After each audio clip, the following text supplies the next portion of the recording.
Supreme court मुत्तहिद, जजों में हम आहंगी, शाहजेब खानजादा का तहलका खेज तज्जिया।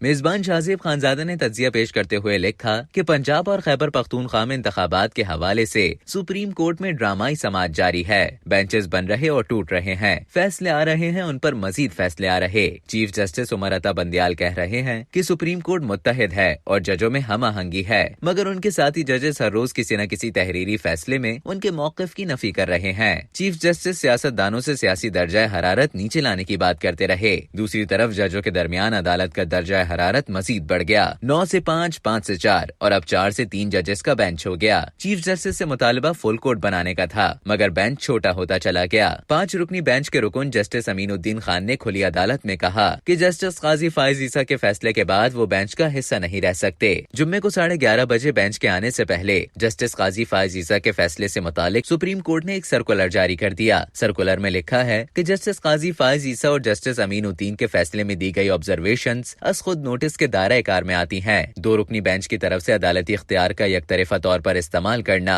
उन कवायद की खिलाफ वर्जी करता है जो समूचे इख्तियारात से मुतालिक सुप्रीम कोर्ट के 5 रुकनी बेंच ने तय किए थे। अब तक के लिए इतना ही। मजीद खबरों और न्यूज अपडेट्स के लिए डेली जंग के YouTube चैनल को सब्सक्राइब करें और फेसबुक के पेज को लाइक करना ना भूलें।